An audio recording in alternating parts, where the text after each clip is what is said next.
सोचना, छोटी सी बात, मैं आपको ज्यादा दूर नहीं लेके जाऊंगा। 500 साल पहले के व्यक्ति के जीवन को देखो, थोड़ा सोचना।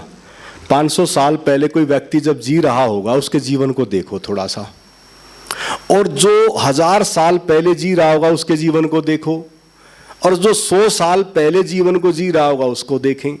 चलो मैं कहता हूं कि 500 साल पहले कोई राजा था, ठीक है, उस राजा का जीवन और आज जो एक आम साधारण जिसका जीवन है, वो खुशहाली या अच्छी सुविधाओं से जीवन व्यतीत कर रहा है या वो 500 साल पहले राजा जी रहा था?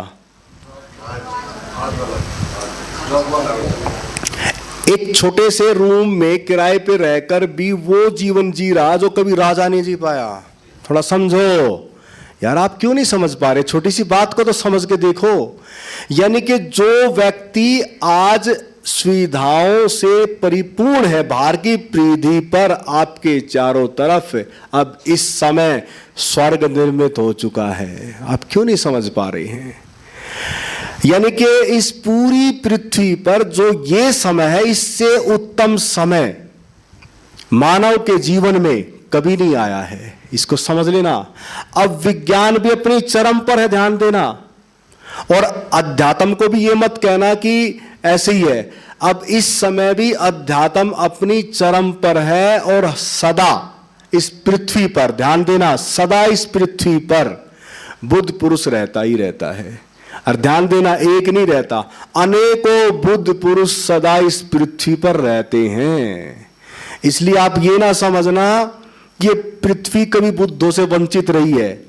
अगर आप देखें, कभी 2500 साल पहले बुद्ध हुए, ठीक है, हमने बुद्ध पता कि 2500 साल पहले हुए। थोड़ा समझना, थोड़ा सोचना।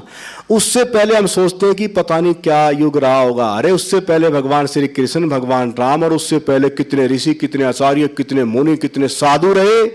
और फिर देखे क्या 2500 वर्ष के बाद क्या कोई फिर धारा नहीं फूटी? कमाल है। गुरु नानक साहब, कबीर साहब, कितने संतों की पूरी श्रेणी है। आप थोड़ा समझो, कोई काल कभी ऐसा नहीं रहा जब कभी कोई बुद्ध पुरुष नहीं रहा। लेकिन क्या है कि जब बुद्ध था ना, तो उस पर भी पत्थर मारे गए, उसको भी गाली दी गई, ये तो रहेगा, क्या करें।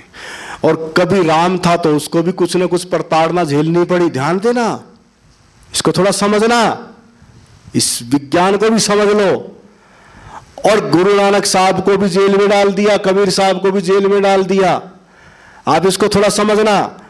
किसी को जहर दे दिया गया, इसको थोड़ा समझना। और आज अब इस समय भी, क्योंकि आंखें जो जिज्ञासु हैं, जिनके भीतर ऐसी प्यास है, अगर लगन है, तो आज भी प्रभु से मिलन संभव है।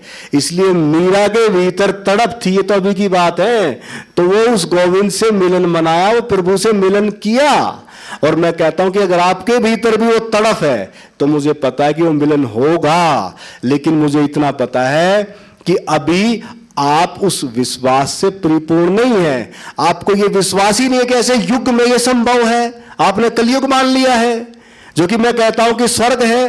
और छोड़ो इन कालों को, मैं कहता हूं कि जब व्यक्ति जाग जाए तभी स्वर्ग है। वो 50 साल के बाद भविष्य में तब जागे तब भी स्वर्ग होगा, और वो 1000 साल पहले जागा तब भी स्वर्ग था उसके लिए। इसलिए जागने वाले व्यक्ति के लिए सदा स्वर्ग है और मूर्छित व्यक्ति के लिए सदा नरक है। इसलिए जो ये 4 धारणाएं बना दी है, द्वापर, कलयुग, त्रेता, फिर जो सतयुग है, ये धारणाएं ये केवल मन की, चित्त की दशाओं का संबंध है।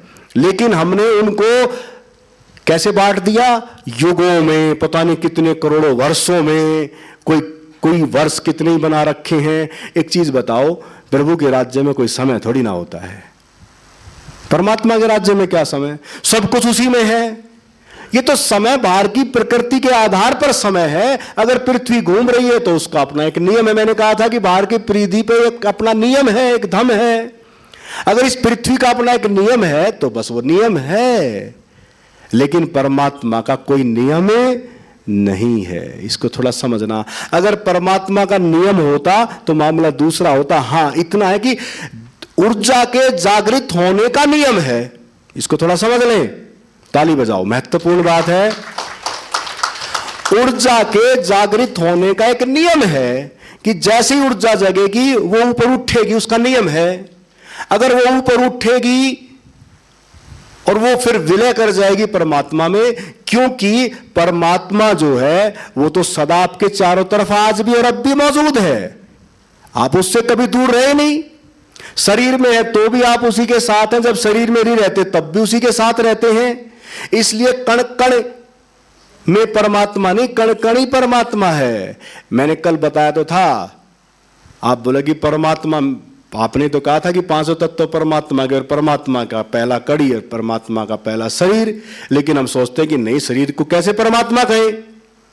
अब आपको समझ में आ गई, आपने हाँ भी कर दी, लेकिन शरीर को आप परमात्मा कैसे कहें, नहीं मानते आप लोग, मैं क्या करूं। इसलिए फिर हमने उस परमात्मा की बात करनी पड़ती है। मैं कहता हूं कि जो आपका शरीर है वो भी उसी का है, और जब उसी का है तो फिर ये भी तो परमात्मा हुआ ना। जब सब कण कण ही परमात्मा या कण कण में परमात्मा, तो जब सब परमात्मा ही तो हुआ ना, परमात्मा से बाहर तो कुछ है ही नहीं। बस बात है कि हमें उसका अनुभव करना है। भाई और जीव जंतु प्राणी मात्रों से आप अलग हैं, इसलिए आपको यह अनुभव करना पड़ेगा। गाय भैंस बकरी तो कर नहीं सकती। तो अब कितने मित्र साथी परमात्मा से मिलन करना चाहेंगे? अच्छा, फिर झुंडपुर कितने आएंगे?